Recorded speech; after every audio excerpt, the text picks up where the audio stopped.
Qizlar, marafonda qatnashganimda nutritsiolog, diyetolog ustozimiz kolbasani yemanglar degan bilan hadeb diyetani buzib, har 2-3 kunga kolbasa qo'shib turgan ishtirokchilar ham bo'lgandida.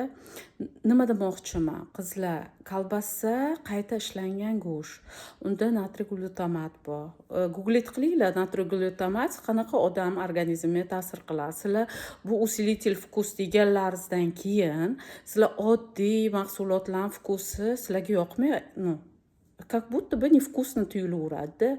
Agar siz mana даже borasizlarda oq kitayskiy sol deymizda markavchaga solsak mazali bo'ladi deb o'zlaringiz o'z xohishlaringiz bilan oyoqlaringiz bilan yurib borib magazindan olib soladigan o'sha oq tuschalaringiz ham o'sha natriy glutamat qizlar.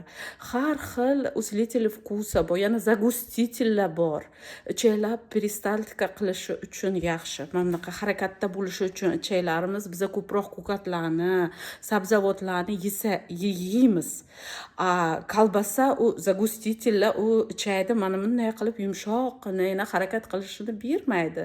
Sizlar o'sha narsani tushunishlaringiz kerak qizlar. Marafonga участвовать qilinglar, lekin har safar sizlar o'sha yemanglar qizlar dedilar va bizaga tushuntirdilar.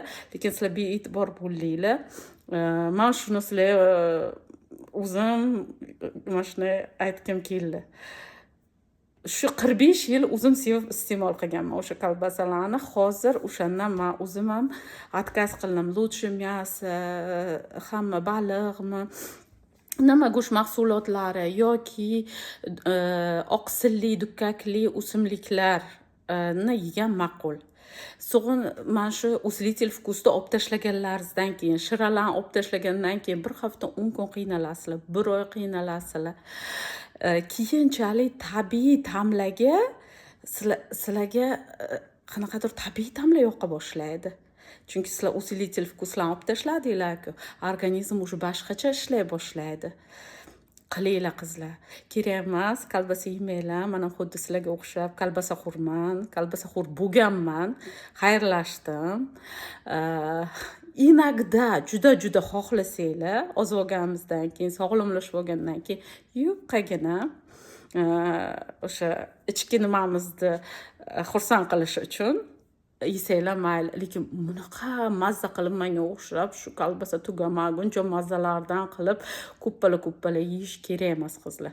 Ichaklarimizga yoqmaydi. Bizani sog'lomlashtirmaydi.